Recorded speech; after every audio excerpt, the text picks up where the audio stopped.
Kasi masyadong assuming yung kampo ng mga Duterte.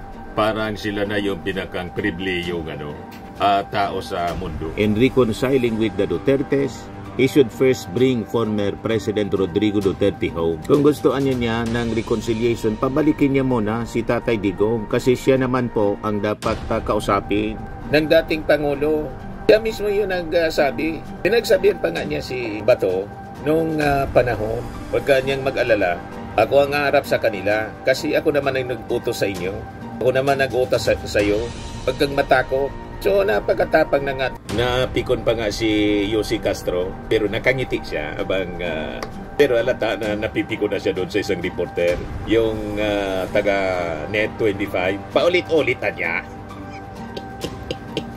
Ano? Paulit-ulit.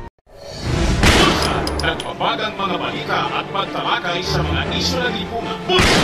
Opinyon, banat at paglalantad sa katotohanan. Bulsa! What you see is what you get. You decide. Hello po mga kababayan, si Dante Maravillas, broadcaster vlogger from Albay. Dito muna tayo sa ating kwentong katatawanan para lagi lang tayong relax. Padala ni Jesus Tindugan, yung pasayro sa isang bus. Nakikiusap doon sa konduktor. Sabi ng pasayro, "Sir, pwede bang pahinto lang?" Sagot ng konduktor, bakit niya? Ibawal niya rito. Sa terminal pa tayo, hihinto. Sabi ng pasayro, kasi sir, naiibak na ako. Sabi ng konduktor, guni-guni mo lang yan. Maya-maya po, nalubak yung bus, napautot yung pasayro. May kasama na pala. Siyempre nangamoy. Sabi ng konduktor, ano yan? Naiba ka na? Sabi doon sa pasayro ng konduktor. Sagot ng pasayro, guni-guni mo lang yan.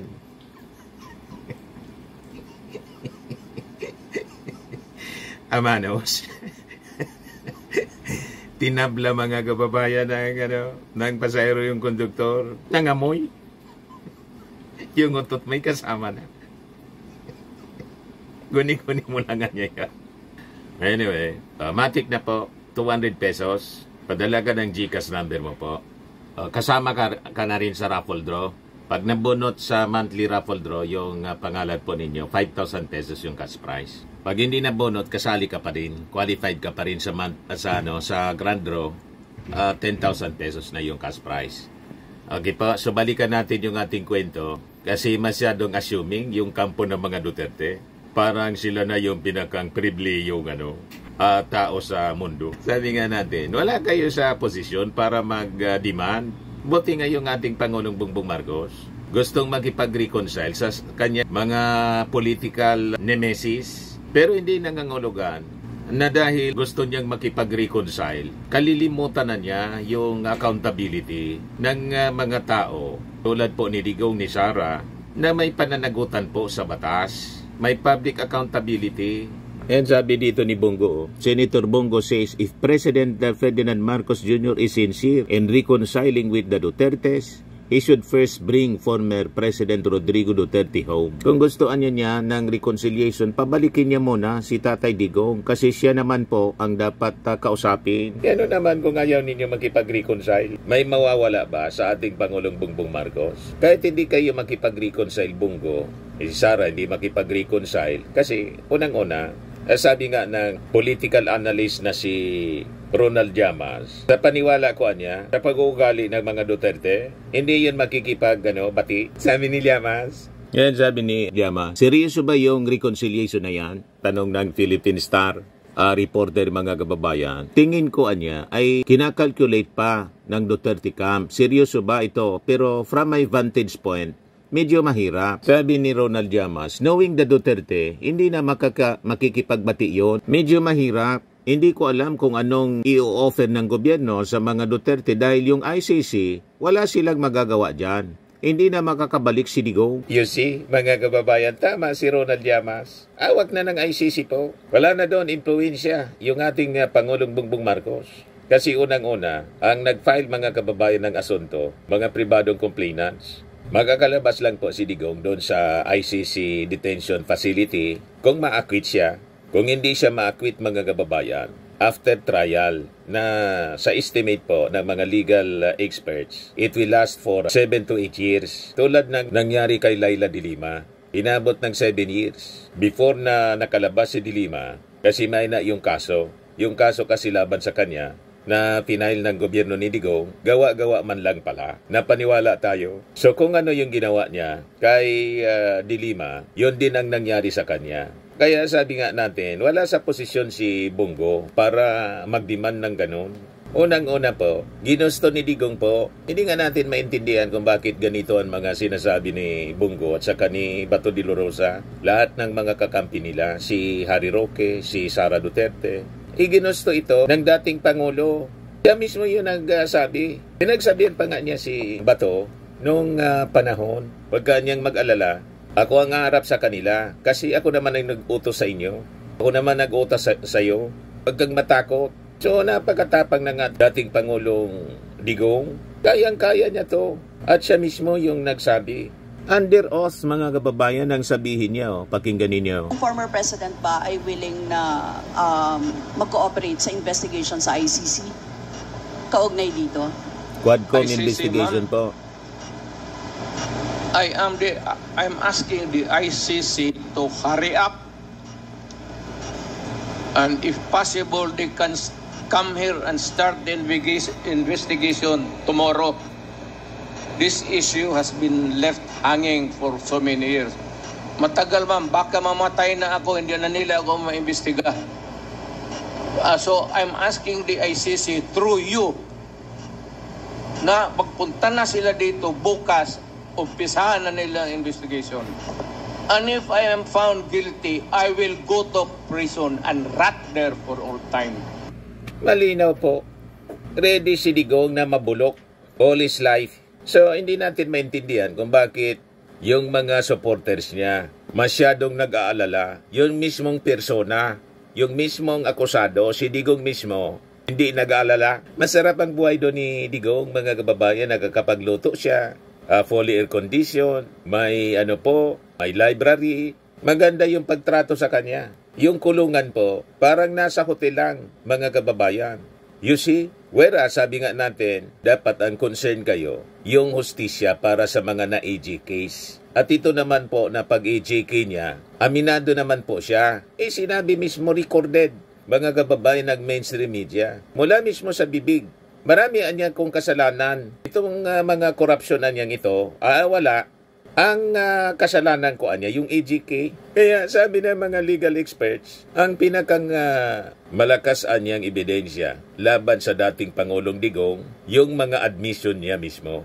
In public, sa mga public pronouncement niya, at saka doon sa Quadcom, na before niyang inadmit, nag-take oath pa siya. You see? Recorded mismo ng RTBM. Iparinig ko sa inyo yung statement ni Digong. Cannot give you a coalition government. What are your sins? Ako, sabi mo sa militarya, anong kasalanan ko? Nagnakaw ba ako dyan? Ni piso? Did I prosecute somebody na pinakulong ko? Ang kasalanan ko lang, yung mga extrajudicial killing. Yung extrajudicial killing naman, itong mga ulo, lalo na yung itim na sinan. Inamin niya mismo, mga kababayan, sa kanyang public pronouncement covered by RTBM at doon sa Congress, sa Quadcom hearing, nanumpa siyang magsasabi na totoo, that he will tell the truth. Nothing but the truth. So anong problema ninyo, Senator Bongo, Senator Bato, Sara Duterte, yung kanyang mga alipore, si Harry Roque, si Panelo, na nag-away na yung dalawa. Inconsistent din yung posisyon nitong si Panelo. Si Digong, gusto niyang pabalikin dito sa Pilipinas. Bring him home. Pagdating kay Roque, sabi ni Panelo, muwi ka niya rito, harapin mo yung kaso. Pero kay Digong, ayaw niyang parapin sa ICC, gusto bringing home. Burugsokag po itong mga personalities na dikit sa dating Pangulong Digong. Kontra-kontra ang kanilang mga posisyon. So ang napakalakas na ebidensya galing mismo sa bibig ni guilty niya ako, ang kasalanan ko niya, my only sin is extrajudicial killings. Sabi ko, puta na, hampas kito yung ulo yung prosecutor na. But what right are you here to? You are actually exercising functions which you are not supposed to do, belongs to government. At the very least, you are committing usurpation of authority. Nagdududa sila, bakit he came here to complain. So for all of the, alam mo, yung tambay, wala namang masyado matatanda. Na yun, 84, 85, 80. Tayo ang gumagastos 4,000 deaths. When? Where? How? What did they use? Wala, basta yung lahat na namatay dyan, kung sinaksak tapos naalangan, maghintay pa ba lang yung nakasaksak dyan? I know that there are policemen that ito yung mga ninja na, and the other ones killing. Yung hindi ka makaremit sa kanila, it's an organized crime actually. Harapin mo lang yung mic. Yan. President Duterte says, my only sin is extrajudicial killings. You see, lahat galing sa kanyang bibig.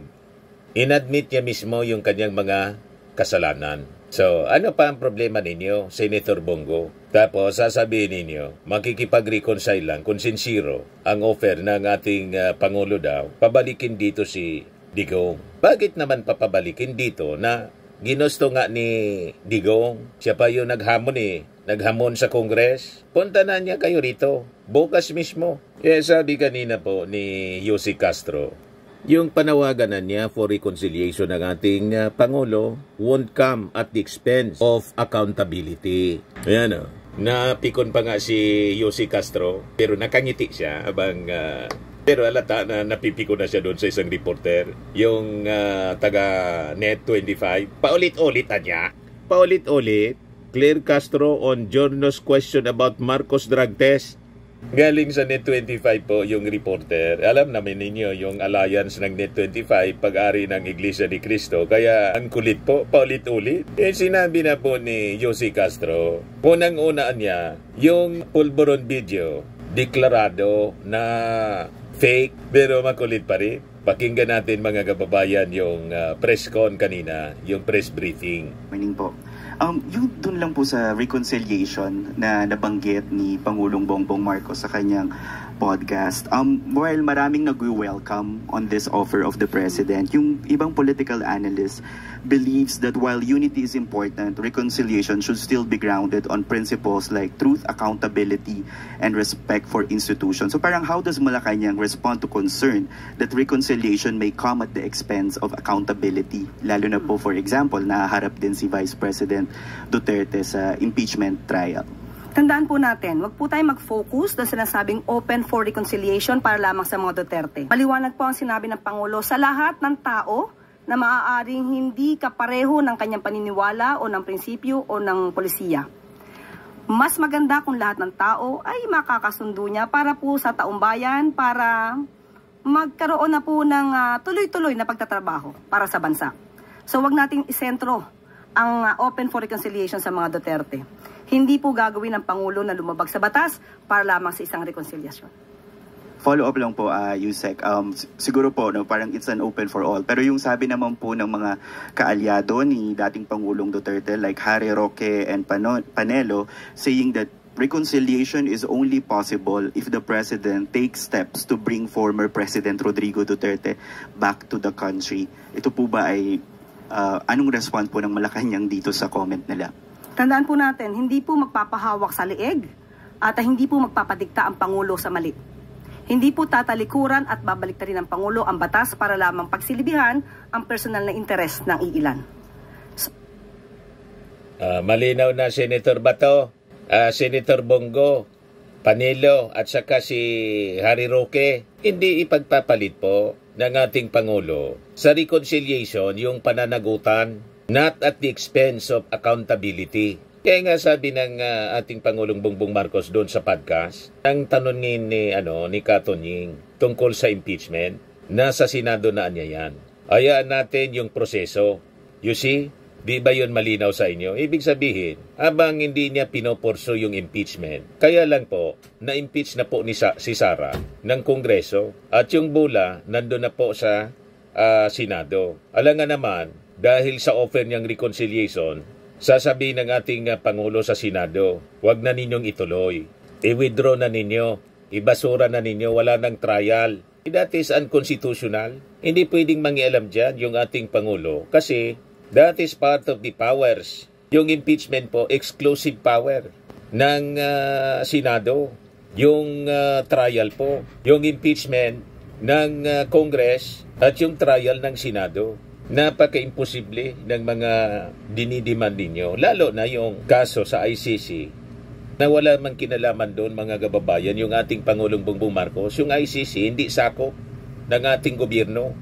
Sabihin pa, mga kababayan, kahit halimbawa dito sa local court siya, hindi man sakop po ang judiciary. May separation of powers, lalo pa kung ICC, International Criminal Court yan, mga kababayan. Ngayon, nag-offer ng reconciliation yung ating Pangulo sa mga umaaway sa kanya. Kasi yung ating Pangulo hindi man nakikipag-away. Kahit yung dating Pangulong Ferdinand Marcos Sr., hindi man yung nakikipag-away. Inaaway lang siya ng mga nainggit kasi gusto nilang palitan. Gusto nila sila din. Parang ito, hindi pa natatapos yung turno ng ating Pangulo. 3 years pa lang, 2 years pa nga lang last year. Gusto na pong pumalit si Sara, tumigover si Sara, inappoint na yung sarili as designated survivor. Matindi po yung pagnanasa. Malamang yung pagnanasa will remain as pagnanasa na lang po.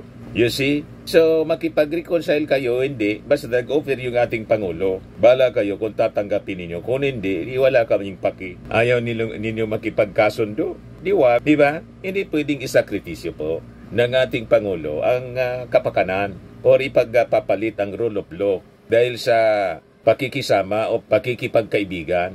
Walang ganun po na pag-ugali yung ating Pangulong Bongbong Marcos. Balikan natin si Jose Claire Castro, mga kababayan. Tandaan po natin, lagi pong sa batas ang Pangulo. Kaibigan o batas? Batas pa rin po ang pipiliin ng Pangulo. Malinaw na. Eden Santos. Ito yung makulit. Si Eden Santos ng Net25. Kahit din po nung nabanggit nila, Yusek, good morning po. Bukod po dun sa issue nung pagpapauwi ng Pangulo, kung talagang sincere daw po siya dun sa pakikipagkasundo sa mga Duterte, baka pwede rin magpa-hair follicle test ang Pangulo. May mga kondisyon po para lang maipakita daw yung sinceridad po ng ating Pangulo dun sa kanyang pakikipag-reconcile or pakikipagkasundo sa mga Duterte. Ano pong reaksyon ng Malacanang dito? Ulit-ulit, paulit-ulit, uulit-ulitin ko, uulit-ulitin natin ang video na siyang isiniwalat nitong si Atty. Harry Roque. Dapat pa natin siyang paniwalaan, uulit-ulitin ko, paulit-ulit na lamang siya. Yusek, follow-up lang po. Hindi naman din po batay dun sa video lang yung panawagang magpa-hair follicle test ang Pangulo. Bukod po doon, medyo...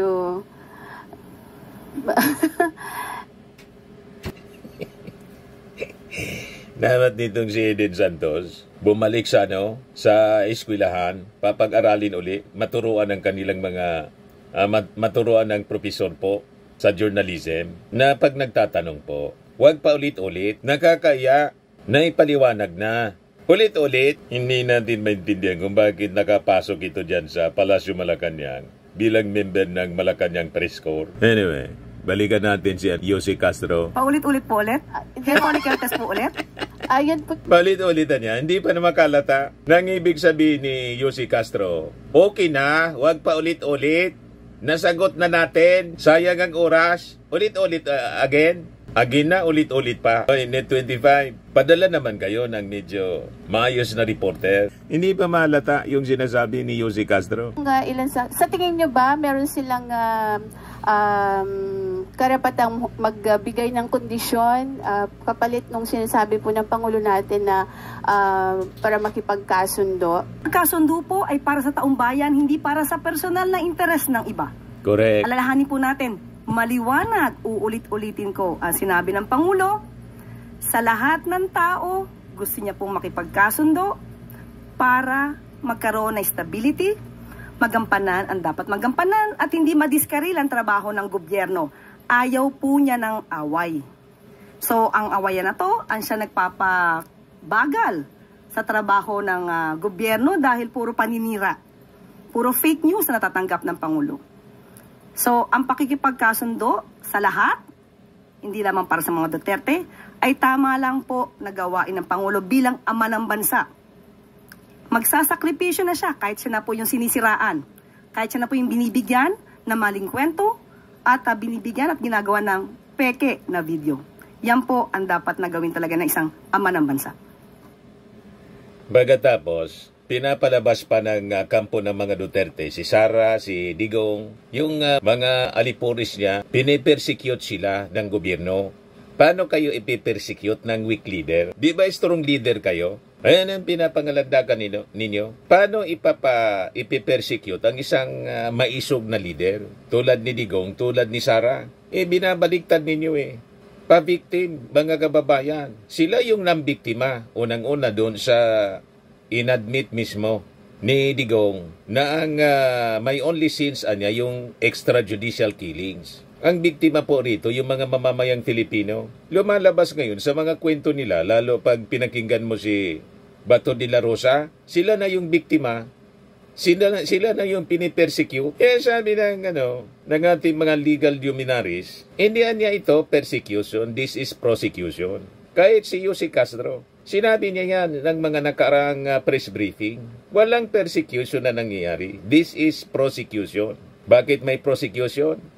Nakagawa sila ng kamalian po. Kaya yung impeachment po, hindi po yan persecution, prosecution. Patunayan niya na wala siyang nilustay na pera ng bayan. Patunayan niya na hindi siya nagbanta. Yun ang sinasabi niya. Hindi man na niya ako nagbanta. Pero may no joke, nangontrata na daw siya. Sila man lang niya nagsasabi niya. May ganun, mga kababayan. Follow up, Ivan Mayrina, GMA Integrated News. With due respect, Yusek, ang sinasagot po ng Pangulo dun sa reconciliation, diretso po yung tanong, ay tungkol sa mga Duterte. He was responding to a question, specifically, reconciliation with the Dutertes. Kaya nga po sinabi niya, opo, kasama ang mga Duterte. Pero wag natin pong isentro sa mga Duterte. Dahil ang sinabi niyang sumunod ay gusto niya pong makipagkasundo sa lahat ng tao. Ito po yung sinabi niya. Ayaw ko ng gulo, gusto kong makasundo ang lahat ng tao. Mas maganda. So, kung isa pong parte ang pakikipagkasundo sa mga Duterte, maganda po yun. At ang malinaw po, the offer of reconciliation should not come with any conditions. Yun po ang gusto nating sabihin. Opo, ito naman para sa taong bayan at para sa bansa. Salamat po. Another follow-up, Pierre Pastor, Bilyonaryo. Hi, Yusek. Dun sa reconciliation and ayaw ng politika, clarify lang po, hindi po ba ipapakita ng Pangulo na hahabulin niya o pananagutin kung nagkasalaman? Nagsisimula? Yes. Okay, kasi medyo meron pong na makikipagbati ba at may ayaw ng politika kung talaga namang nagkasala. Dapat po ba, hindi po ba dapat ipakita ng Pangulo na hahabulin niya ang mga nagkasala? Nung sinabi at tinanong siya kung open siya for reconciliation, wala pong nabanggit na hindi niya ipapatupad ng batas. Wala pong nabanggit na magpapatawad siya kung may nagkasala.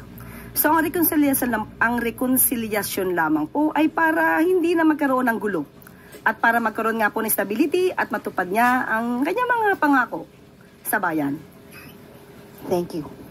We have time for one more question. Alvin Baltazar, Radio Pilipinas. Yusek, on other matters naman. May latest ba sa OWA after ng pagkakatanggal kay Mr. Arnel Ignacio? Is there any development sa agency?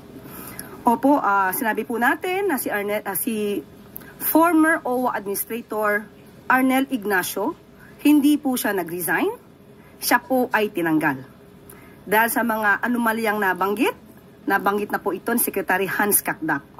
At maliban po dyan, mayroon pa pong isa na makakasama, ang Deputy Director na si Emma Sinclair. Pareho po silang tinanggal, hindi po sila pinag-resign. Ito lamang po ay isang senyales, maaari nating sabihin na ito ay panawagan ng Pangulo sa lahat ng mga nagtatrabaho sa ilalim niya. Nagampanan ninyo ang inyong trabaho.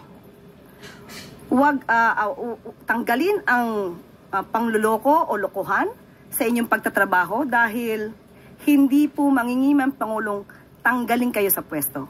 You will all be fired kapag hindi nyo tinupad ang inyong mga obligasyon sa bayan. Thank you very much, Yusek Claire. At bago po tayo magtapos, isa naman pong good news. Gusto niyo po, okay, ito maganda to Gusto niyo po bang maranasan kung paano magtrabaho sa gobyerno? Kung kayo ay college graduate, mukhang hindi na kayo pwede, overqualified, mula 18 hanggang 25 taong gulang, mas lalong hindi. Nasa junior, Nasa junior or senior college level sa darating na pasukan, at mas mababa sa latest regional poverty threshold ang kinikita ng inyong pamilya. May pagkakataon po kayong sumali sa Government Internship Program o GIP ng Department of Social Welfare and Development. 75 ang available internship slots sa bawat DSWD field office, habang 35 intern naman ang tatanggapin sa central office sa Quezon City. Tatanggap ng katumbas na 75% ng regional minimum wage as of November 2022 ang mga intern na kailangang makapagsilbi ng 30 working days. Mga interesado, ano pang hinintay nyo? Apply na. Maraming salamat. Po, Firmax Firming and Lifting Cream, pinapahid po sa mga pulses in affected area. Mainam po sa paninigas ng mga kaso-kasuan. Ito naman po, Automax Radiant Serum. Sa mukha naman yung application, anti-aging po siya. You will look 10 years younger than your age. Sa mga cancer patients naman po, baka lang gusto ninyo itong itry. Neng siya Red Mix Fruit Drink. Hindi mo po siya gamot, food supplement siya. Kaya lang, gawa siya mga kababayan sa goji berry. Yung goji berry, may anti-cancer properties. O ngayon, yung mga inquiries ninyo, dumiritso na lang kayo sa aming messenger sa Facebook para masagot namin agad. Ayos pa? Ayos na ayos niya, Mr. Maravilla. At sa mga naghanap po ng malinis and spacious fitness gym, pumunta lang po kayo sa aming Colossal Fitness Gym. May Grab Car Rental din po kami. Ito naman po yung bago naming product na binibenta online. Eye Glow Serum, whitening po siya. Tingnan ninyo yung epekto sa aking anak na architect before and now. Yung mga inquiries po ninyo, dumiretso na lang kayo sa kanyang Facebook account, Riz Maravillas.